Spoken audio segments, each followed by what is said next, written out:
अब हम बच्चे तो जानते हैं कि पुरुष माने आत्मा और पुरुषोत्तम माने आत्माओं के बीच में उत्तम पार्टधारी।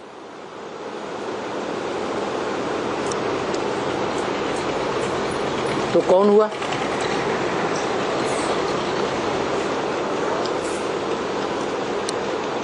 सर्वोत्तम उत्तम पार्टधारी आत्मा कौन हुई है? कौन?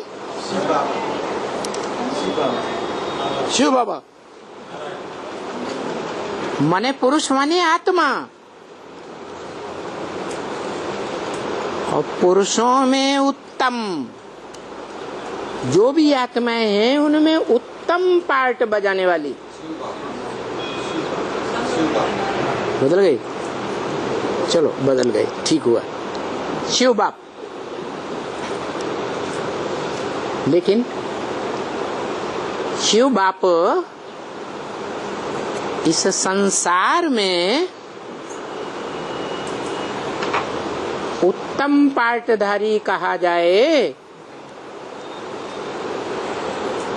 सदाशिव कहा जाए, उत्तम ते उत्तम पार्ट बजाने वाला रंगमंच पर किसे कहा जाता है? हैं? अभी बताया किसी ने, हीरो पार्टधारी। वो उत्तम ते उत्तम पार्टधारी होता है, रंगमंच पर पार्ट बजाने वाला। भले उससे भी ज्यादा होशियार एक और होता है रंगमंच पर। कोई होता है? कौन? डायरेक्टर, जो पर्दे के पीछे सदैव रह करके डायरेक्शन देता है। उसको इन आंखों से कोई देख नहीं सकता, पार्ट बजाने वाले भी नहीं देख सकते, और जो ऑडियंस हैं वो भी नहीं देख सकते। लेकिन वो रंगमंच पर पार्ट नहीं बजाता।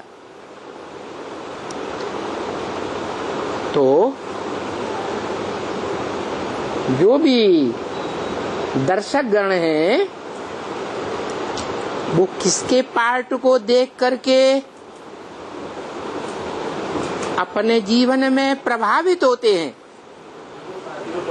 हीरो पार्टधारी को देख करके प्रभावित होते हैं। डायरेक्टर को तो देखा ही नहीं, देखा ही नहीं, न देखा और न पूरा समझा। तो ऐसे ही है ये बेहद का ड्रामा, बेहद का रंगमंच, मनुष्य सृष्टि रूपी रंगमंच। सतयुग, त्रेता, द्वापर, कलयुग 4 सीन वाला ये बेहद के ड्रामा में सदा व्यक्त रहने वाला, पर्दे के पीछे से पार्ट बजाने वाला कौन है? शिव बाप। वो रंगमंच पर चारों सीन में प्रस्तुत नहीं होता, सिर्फ कब? जब रिहर्सल का पीरियड होता है,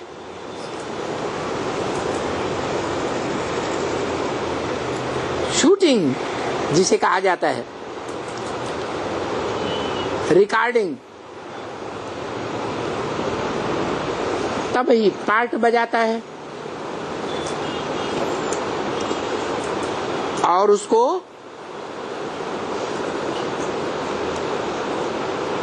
कौन पहचानते हैं? कौन ज्यादा जानते हैं? रंगमंच पर पार्ट बजाने वाले ज्यादा जानते हैं या ऑडियंस ज्यादा जानते हैं, पार्ट बजाने वाले ज्यादा जानते हैं, पार्ट बजाने वालों में भी नंबरवार। तो ऐसे ही है, बेहद षष्ठी रूपी रंगमंच पर आत्माओं का बाप, जो निराकार आत्माओं का निराकार बाप है, वो सबसे जास्ती बुद्धिमान है।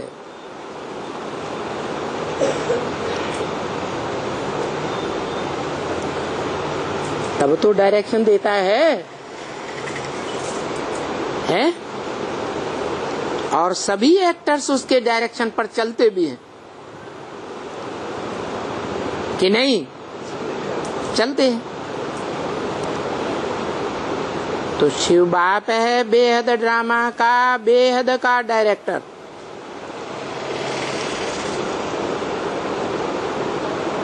जो पर्दे के पीछे रहकर पार्ट बजाता है, अव्यक्त पार्ट बजाता है, इन आंखों से व्यक्त रूप में उसको कभी देख ही नहीं सकते। और वो डायरेक्टर ही नंबरवार पार्टधारियों को पार्ट सौंपने का श्रेय लेता है, या कोई दूसरी आत्मा लेती है? चुनता कौन है कि हीरो का पार्ट कौन बजाए, हीरोइन का पार्ट कौन बजाए? कौन चुनता है? डायरेक्टर। या जो भी प्रोमिनेंट पार्टधारी हैं रंगमंच पर,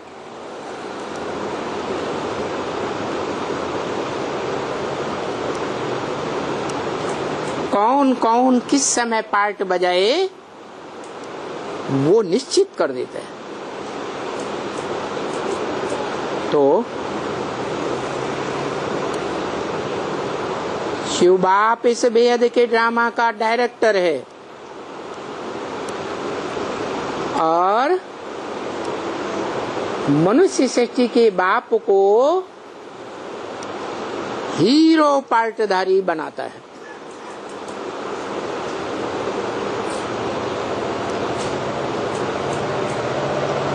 वो हीरो पार्टधारी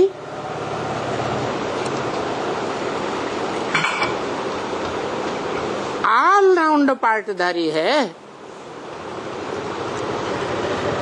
क्या? उसका पार्ट कभी जीरो में नहीं जाता कि पार्ट खलास हो जाए। मान लो 500-700 करोड़ मनुष्य आत्माएं, और उनके आधार पर पार्ट बजाने वाली प्राणी मात्र की आत्माएं महाविनाश के समय, महामृत्यु के समय, जब सब शरीर छोड़ देंगी,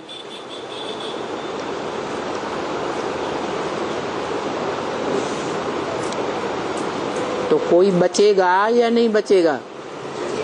है, बचेगा। और वो ही बचेगा जो ऑलराउंड पार्टधारी है।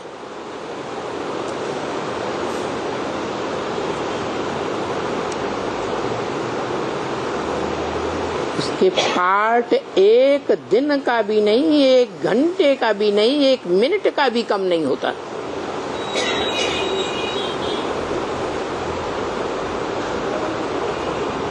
तो सारी मनुष्य आत्माएं अपना शरीर छोड़ छोड़ करके आत्मलोक में चली गई,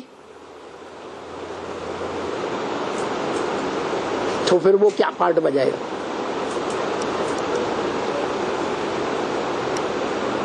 अरे,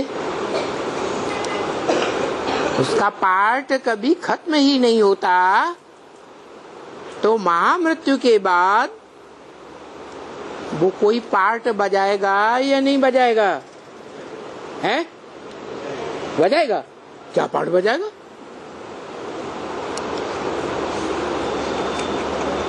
हाँ? अरे है नैनो पे बिठा के ले जाऊंगा। तो ले गया ना। उसके नैनों में ज्योति बिंदु सब शिव समाया हुआ है। मेरा तो एक शिव बाबा, दूसरा न कोई। और शिव बाबा उसी के लिए कहते हैं ब्रह्म वाक्य कि तेरी बुद्धि में बाबा कहने से बिंदु ही याद आवेगी। तो वो तो एक की याद में स्थिर है।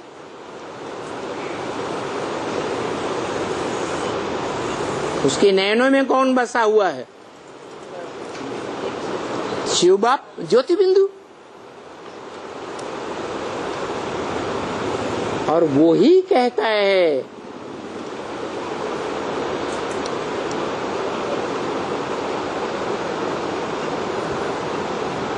जो यज्ञ कुंड का अधिष्ठाता है, वो ही कहता है रुद्र ज्ञान यज्ञ कुंड का अधिष्ठाता कौन है?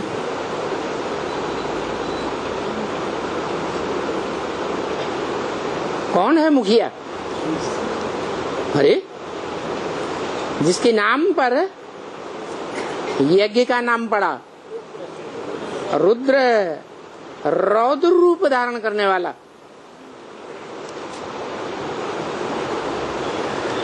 तो वो रौद्र ने रौद्र रूप धारण किया, तो जो भी प्राणी मात्र हैं अपना शरीर त्याग देते हैं और उसके द्वारा दिया हुआ जो महामंत्र है, क्या? मन मना भव, मेरे मन में समा जा। तेरे मन में क्या है? हैं? ज्योति बिंदु। तेरे मन में क्या है? ज्योति बिंदु। और वो कहता है मेरे मन में समा जा।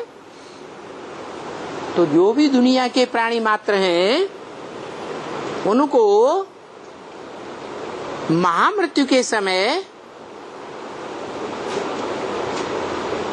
आत्माओं के बाप और आत्माओं के बाप ने जो मनुष्य सृष्टि के बाप का परिचय दिया,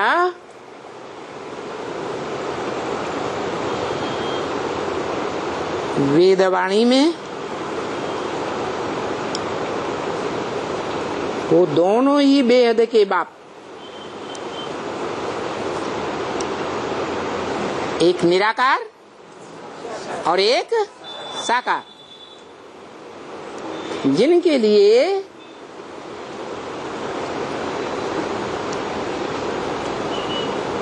इशारा दिया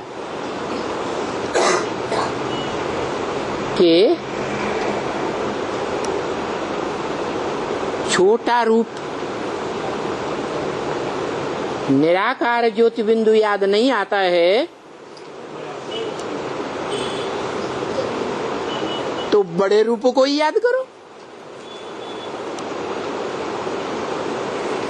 मेरा बड़ा रूप भी है या नहीं है? तो हर एक अपने दिल से पूछे, पुरुषार्थी, कि मुझे निराकार याद करने में सहज होता है या साकार याद करने में सहज होता है?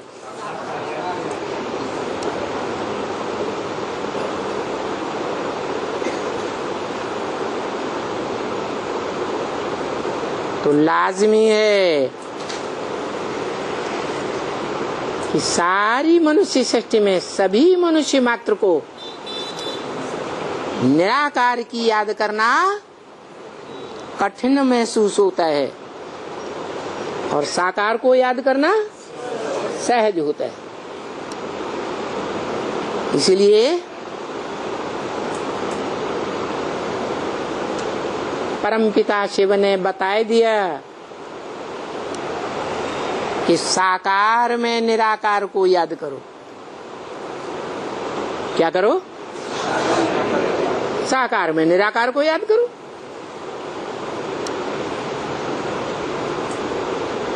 अरे साकार में निराकार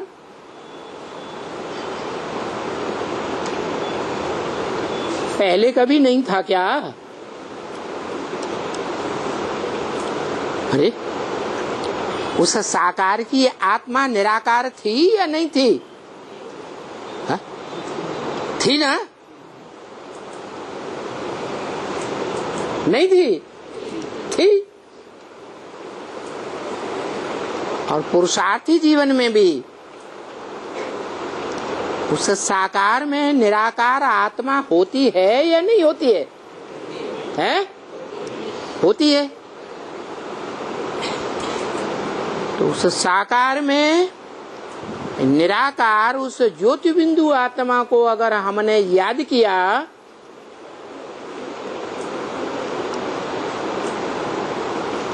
तो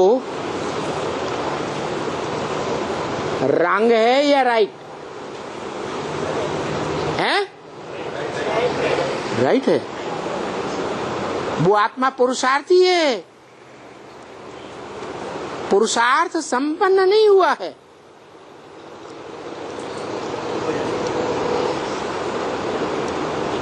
अरे शरीरधारी आत्मा जो मनुष्य सृष्टि का बाप कही जाती है, वो पुरुषार्थी जीवन में अपूर्ण है या संपूर्ण है? अपूर्ण है।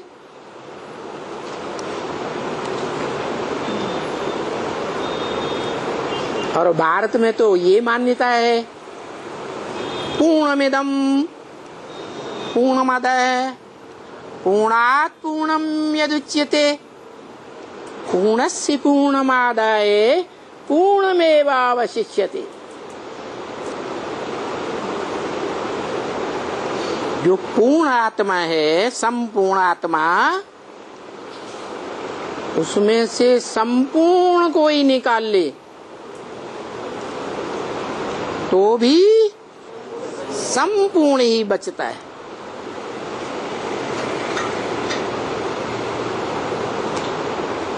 तो जो शरीरधारी आत्मा है वो ऐसी क्वालिटी की है क्या?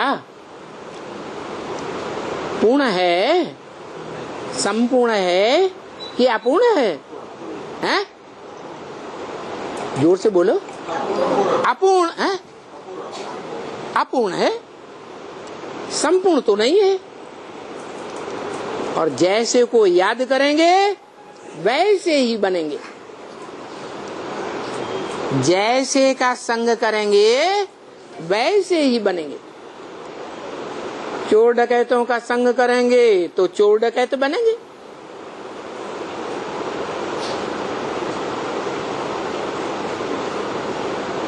तो अपूर्ण शरीरधारी आत्मा में उस निराकार आत्मा अपूर्ण को याद किया और साकार तो है ही, उस साकार में बड़े रूप में याद किया तो भाव श्रेष्ठ रहा कि नीचा भाव हो गया है? श्रेष्ठ कैसे? अपूर्ण आत्मा को याद किया तो श्रेष्ठ भाव कैसे रहा है? शिव बाप बैठा है। अरे शिव बाप तो कहते हैं बैल पर सदाकाल सवारी होती है क्या है? सदाकाल तो सवारी नहीं होती। हाँ, तो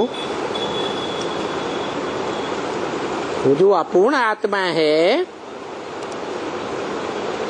वो अपूर्ण पार्ट बजाने वाली है पुरुषार्थी जीवन में या वर्तमान काल में संपूर्ण पार्ट बजाने वाली है?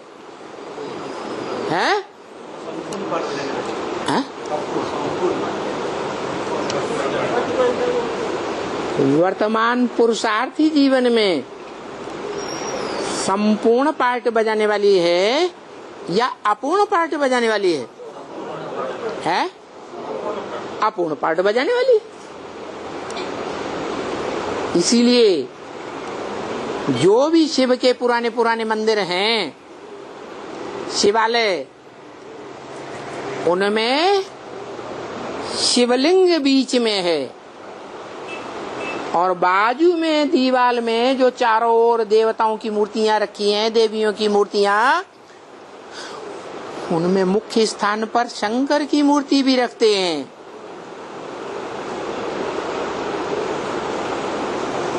तो क्या साबित हुआ?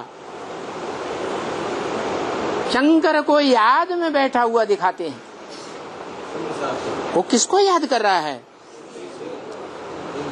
संपूर्ण को याद कर रहा है या स्वयं को याद कर रहा है? संपूर्ण को याद कर रहा है।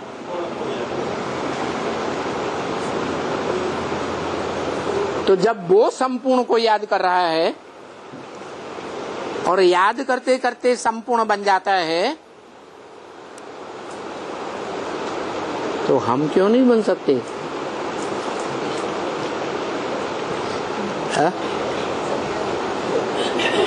बन सकते हैं या नहीं बन सकते?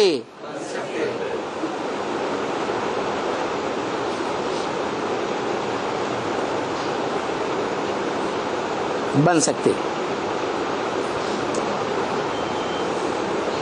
अच्छी बात है। श्रेष्ठ संकल्प करना, उमंग उत्साह बुद्धि में लाना अच्छी बात है ना? है?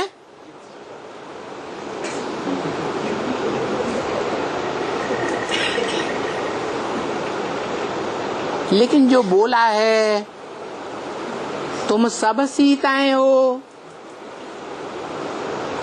राम एक है, राम बापू को कहा जाता है। जो सीताएं हैं वो सब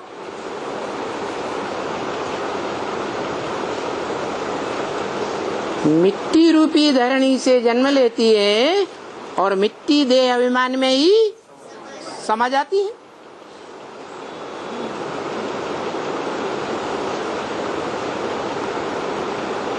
तो राम भी समा जाता है क्या? है? क्योंकि राम बाप बीज को कहा जाता है और बीज तो अविनाशी होता है।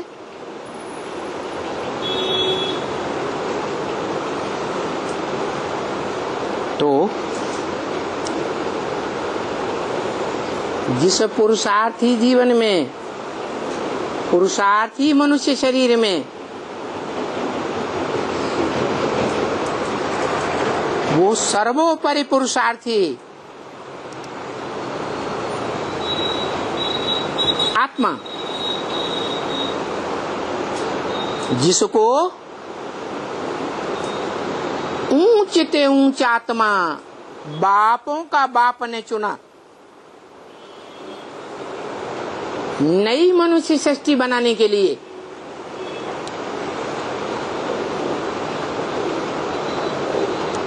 तो जब चुना तब मनुष्य सृष्टि के बीच में वो ऊंच आत्मा जानकर चुना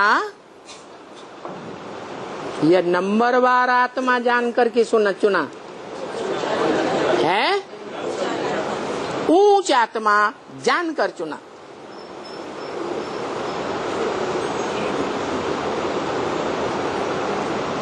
कि ये आत्मा अपने पुरुषार्थी जीवन में भी सदैव ऊंच पुरुषार्थ करने वाली है या नंबरवार नीचा पुरुषार्थ करने वाली है? ऊंच पुरुषार्थ करने वाली।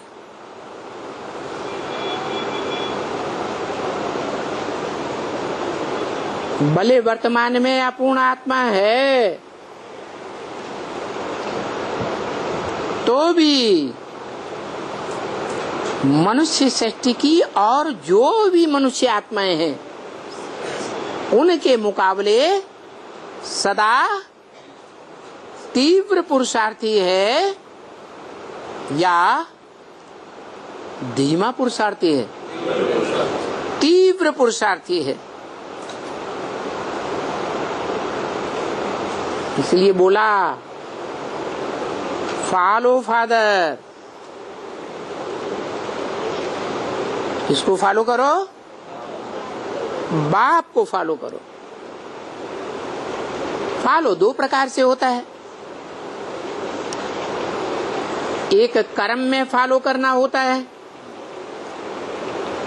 और एक डायरेक्शन को फॉलो करना होता है।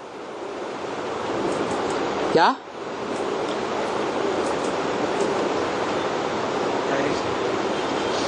इसलिए ये भी बोल दिया फॉलो फादर एंड मदर।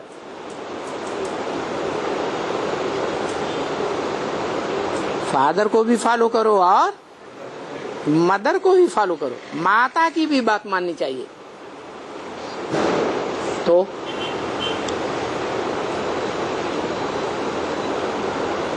जो बच्चे अपन को आत्मा समझते हैं, आत्मिक स्थिति के पुरुषार्थी हैं, वो आत्मिक स्थिति में संपन्न बनने वाली आत्माएं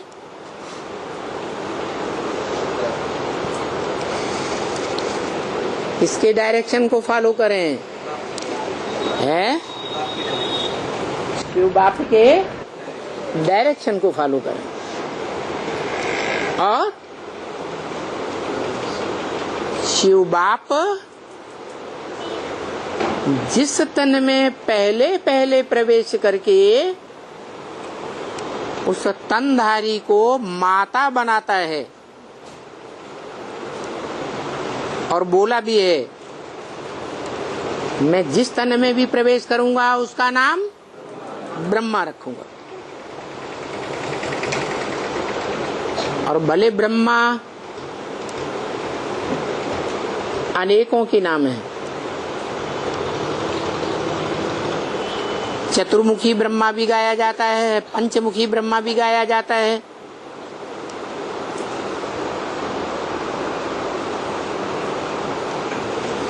तो हैं तो नंबरवार। ब्रह्मा सो विष्णु, और जो विष्णु है उसमें भी सहयोग करने वाली भुजाएं भी नंबरवार हैं। कोई ऊपर की भुजाएं, कोई नीचे की भुजाएं, कोई दाईं ओर की भुजाएं, कोई बाईं ओर की भुजाएं।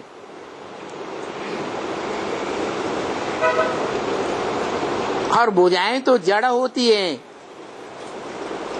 स्वयं संचालित नहीं होती हैं। है? भुजाएं अपने आप चलती हैं क्या? है? भुजाएं अपने आप चलती नहीं। सर काट दो, भुजाएं चलेंगी? नहीं चलेंगी। तो भुजाओं के ऊपर जो राजा बैठा हुआ है, भुजाओं को चलाने वाला, वो मुखिया है, जिसके आधार पर विष्णु का जो भी पार्टधारी शरीर है, पार्टधारी इंद्रियां हैं, वो सब मिलकर के विष्णु कही जाती है। जिन इंद्रियों में विष्णु माने नो विषय टाल, कोई भी इंद्रिय में विषय वासना का नाम निशान नहीं, व्यभिचार का नाम निशान नहीं रहता। तो वो भुजाएं जो हैं इंद्रियों के रूप में, वो भी तो नंबरवार हैं? नंबरवार हैं कि एक जैसी हैं? नंबरवार शक्तिशाली हैं।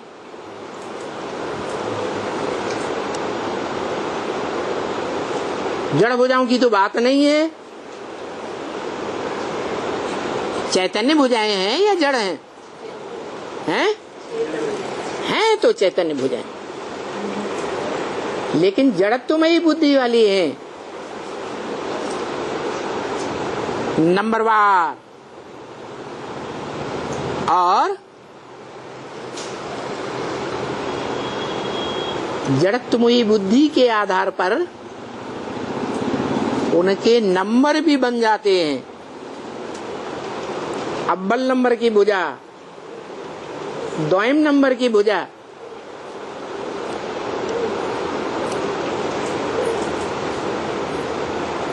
चैतन्य भुजाएं हैं।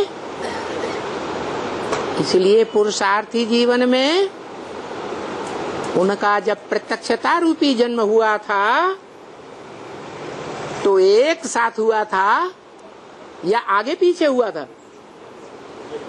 है? अरे बोलता नहीं कोई। आगे पीछे जन्म हुआ था, तो उसी हिसाब से उनके नंबर बन जाते हैं। ऐसे ही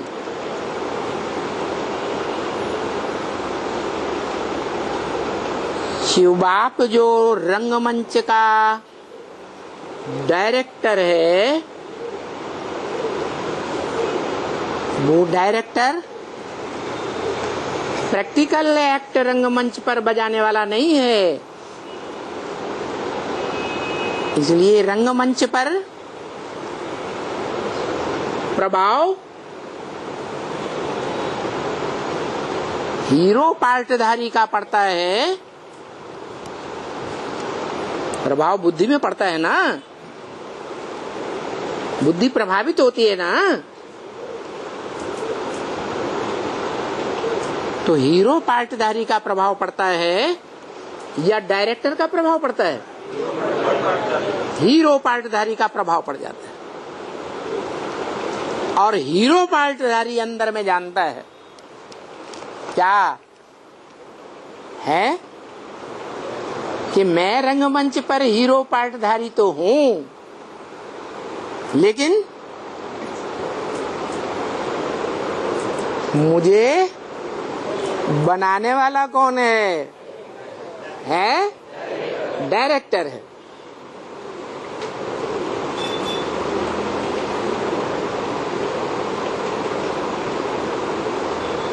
सच्चा है तो मानेगा, और झूठा है तो नहीं मानेगा। अहंकार में आकर खुद कभी डायरेक्टर बन के बैठ जाएगा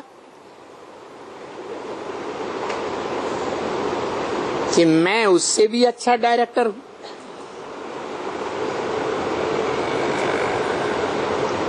लेकिन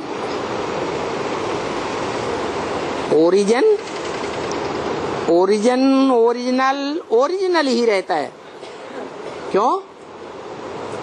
ओल्ड इज गोल्ड।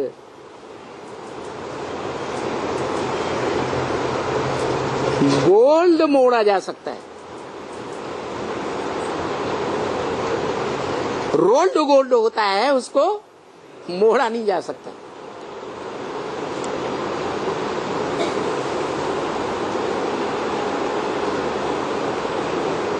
तो जो इस षष्ठी रूपी रंगमंच का ओरिजिनल है डायरेक्टर,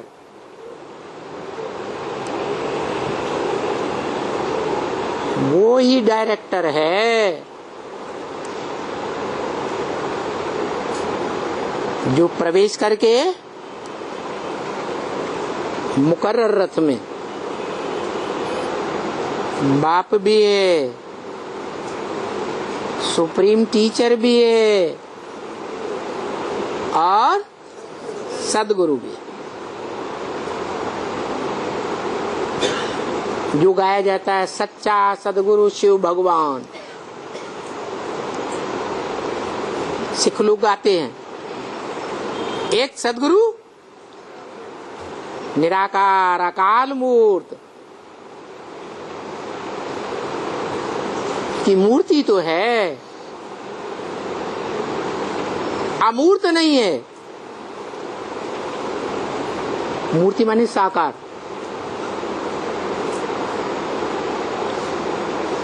फिर निराकार शब्द भी लगा है। अकाल मूर्त,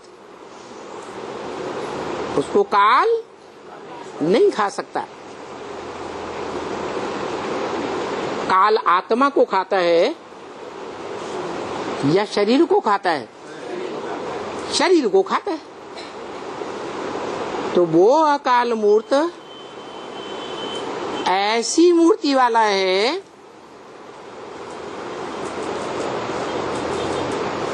जिसकी मूर्ति अमूर्त रहकर पार्ट बजाती है।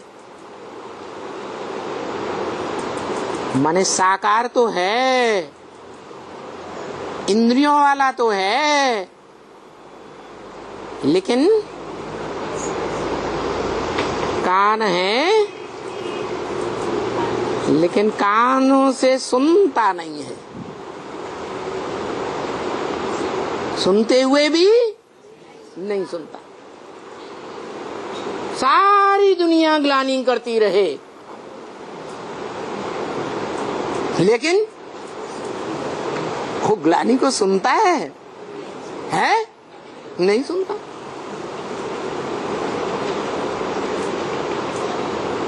मूर्तिवान है, कान है, लेकिन कानों से सुनते हुए भी नहीं सुनता। आंखें हैं क्या? लेकिन देखते हुए भी नहीं देखता। मना ऐसा क्यों करता है कि देखते हुए नहीं देखता? इसलिए करता है कि वो आता है तमो प्रधान कलयुग के अंत में, तो सारी दुनिया के प्राणी मात्र तो तमो प्रधान ही होंगे, मनुष्य मात्र भी तमो प्रधान। तो तमो प्रधान मनुष्य आत्माओं के वर्तमान कालीन तामसी रूप को देखेगा या सृष्टि के आदिकालीन सात्विक रूप को देखने वाला होगा? है सात्विक रूप को देखेगा।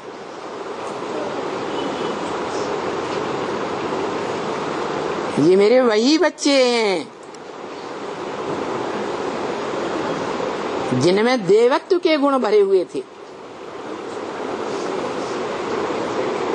लेकिन काल के प्रभाव से, काल माने समय चक्र, ड्रामा। समय चक्र माने सतयुग, त्रेता, द्वापर, कलयुग, ये घूमता ही रहता है। तो काल चक्र के प्रभाव से जब गिरती कला का युग आता है तो गिरती कला बनाने वाले कोई निमित्त बनते हैं या नहीं बनते हैं? क्योंकि काल चक्र जड़ है या चैतन्य है? समय जड़ है या चैतन्य है? जड़ है। और समय को परिवर्तन करने वाली चैतन्य आत्माएं होती हैं। यह समय अपने आप परिवर्तन होता है? आत्माएं परिवर्तन करती है। तो ये समय का चक्र सात्विक से सतो सामान्य, फिर रजो, फिर तमो, 4 अवस्थाओं में घूमता ही रहता है। तो ये काल चक्र जब द्वैतवादी द्वापर युग में रजो प्रधान बनता है तो अपने आप बनता है कि कोई आत्माएं निमित्त बनती हैं। अब्राहिम, बुद्ध, क्राइस्ट, जो बड़े बड़े धर्म पिताएं हैं, मुख्य, वो आकर के सृष्टि को रजो प्रधान बनाते हैं।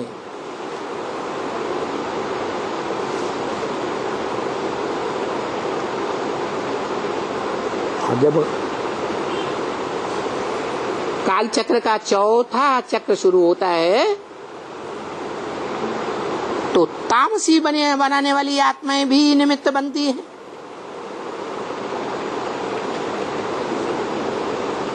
जो समय को तामसी बनाती है।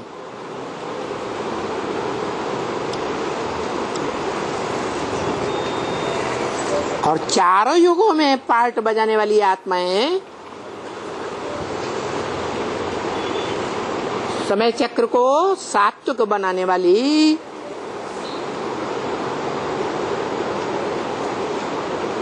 राजसी बनाने वाली, तामसी बनाने वाली कौन कौन आत्माएं हैं, वो संगम युग में प्रत्यक्ष हो जाता है।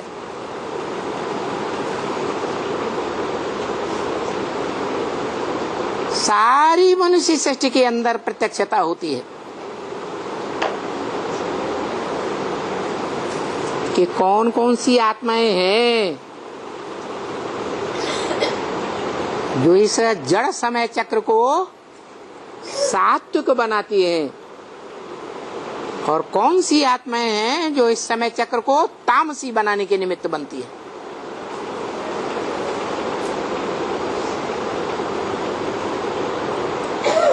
ये सब क्लियर हो जाता है। कब? है? हाँ, जब कलयुग के अंत और सतयुग के आदि का समय जिसे संगम कहा जाता है, उस संगम युग में वो सुप्रीम सोल गॉड फादर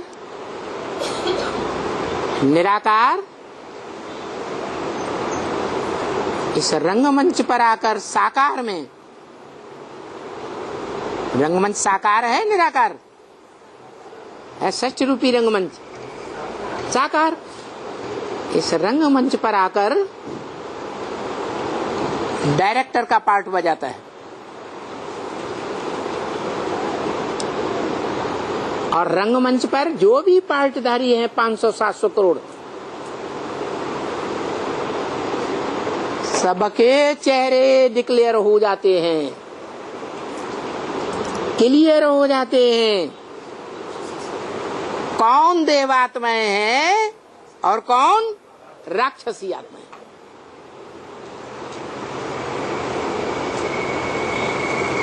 इसे पुरुषोत्तम संगम युग कहा जाता है। कौन पार्ट बजाने वाली है? पुरुष रूप आत्माओं के बीच में उत्तम देवात्माएं हैं और कौन मानवीय आत्माएं हैं, मन का उपयोग करने वाली, और कौन राक्षसी आत्माएं हैं, जानवरों जैसी।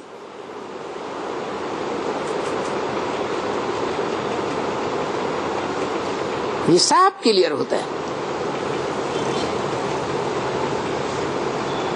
तो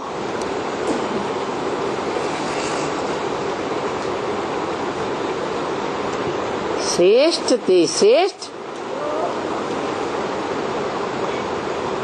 और निष्कृष्ट ते निष्कृष्ट।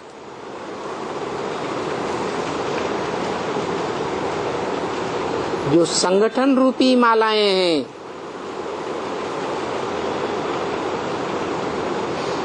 वो डिक्लेयर हो जाती हैं।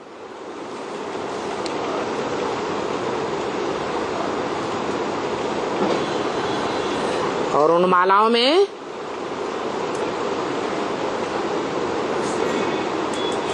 मुख्य पार्टधारी कौन,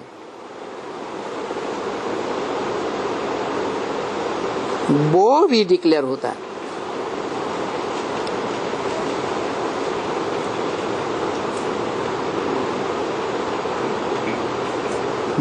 मुख्य पार्टधारी के डिक्लेयर होने के साथ बाद में और जो नंबरवार मुख्य कहे जाते हैं वो भी डिक्लेयर होते हैं।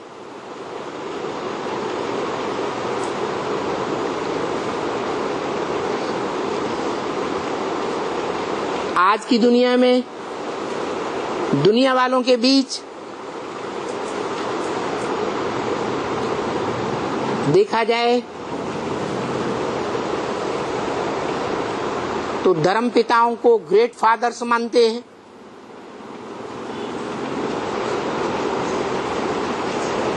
बड़ी बड़ी जनरेशन के फादर कहे जाते हैं।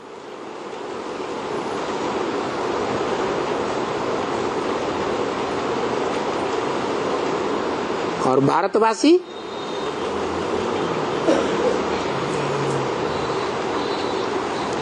जो पक्के भारतवासी हैं,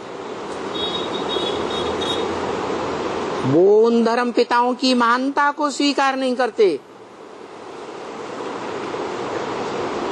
उनकी सिखाई हुई धर्म की धारणाओं को भी स्वीकार नहीं करते।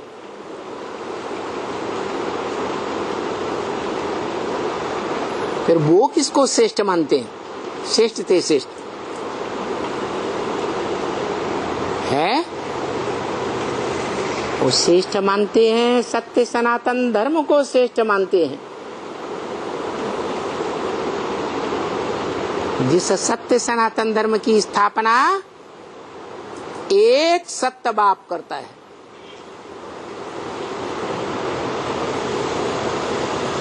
जो सारे संसार में एक ही सच्चा साबित होता है। बाकी सब इब्राहिम, बुद्ध, क्राइस्ट आदि सब झूठे साबित हो जाते हैं, क्योंकि सब देह अभिमानी धर्म पिताएं हैं। देह का अहंकार रहता है,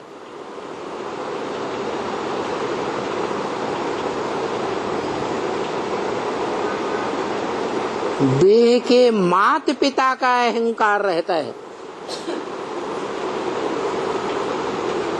आत्मा को जानते ही नहीं और आत्मा के बाप को भी जानते ही नहीं। जो आत्मा इस देह को चलाने वाली है,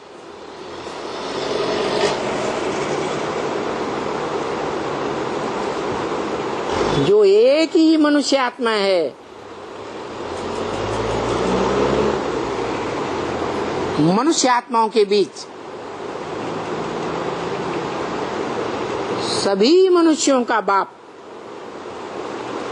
जिसे धर्म पिताओं ने भी माना तो है,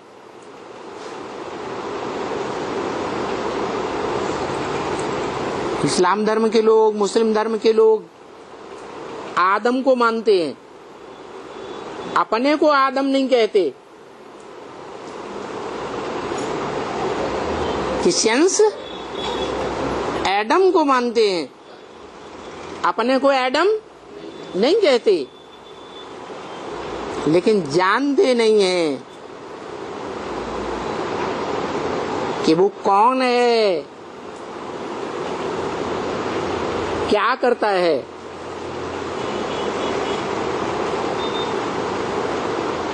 और उन धर्म पिताओं से उस एडम आदम क्या संबंध रहा।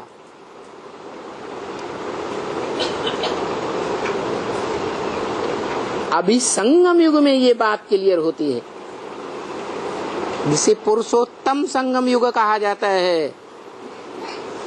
शरीर रूपी पुरी में शयन करने वाली नंबरवार जो आत्माएं हैं, उनके बीच अव्वल नंबर कौन, जिसे अल्लाह अव्वल दीन कहा जाता है। मुसलमान लोग भी मानते हैं, क्या कहते हैं? अल्लाह अव्वल दीन, दीन माने धर्म। कैसा धर्म? अव्वल नंबर, जिसने धर्म की स्थापना की।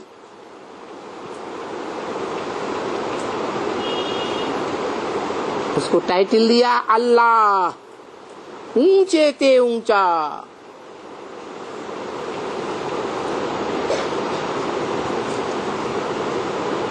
जैसे गुरु नानक ने भी इशारा किया, ऊपर या नीचे? ऊपर इशारा किया। मुसलमान लोग भी नमाज पढ़ते हैं तो किधर मुंह करके बोलते हैं? हैं? ऊपर को मुंह करके बोलते हैं अल्लाहु अकबर, माने ऊंचे ते ऊंचे है।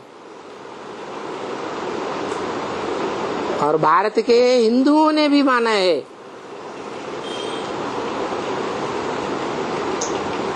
कि वो कहाँ का वासी है?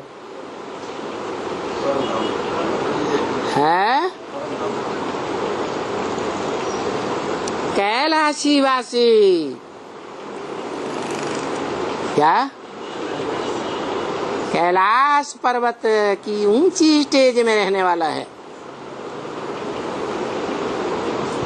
और मंदिर भी यादगार जो बनाए हुए हैं भारतवासियों ने, वो ऊंची स्टेज में बनाए हैं कि नीचे बनाए हैं। ज्यादातर पुराने मंदिर ऊंची स्टेज में बनाए जाते हैं, ऊंची पहाड़ी पर।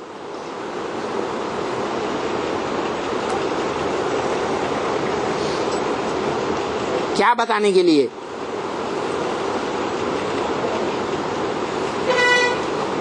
यही बताने के लिए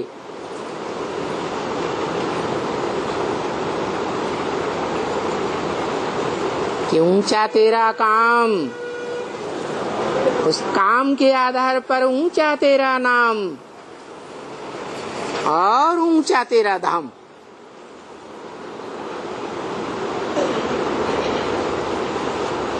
वो एक ही है।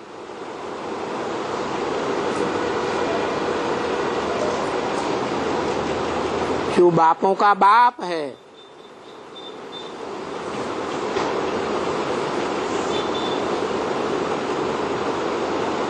जो धर्म पिताएं हैं, वो भी अपने अपने धर्मावलंबियों के बीच बाप हैं।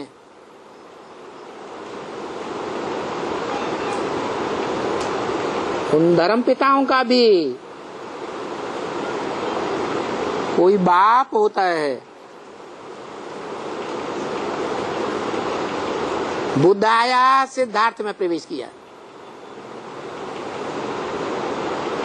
तो सिद्धार्थ देहधारी है ना। बुद्ध आया, वो भी देहधारी हुआ ना? नहीं, वो भी देह में आकर पार्ट बजाता। उस देहधारी का कोई बाप होता है या नहीं होता है? होता है। और बाप का भी कोई बाप होता है। हमारी भारत की परंपरा में बाप के ऊपर बाबा माना जाता है, ग्रैंडफादर, और बाबा के ऊपर है पर बाबा, पर बाबा के ऊपर है तर दादा।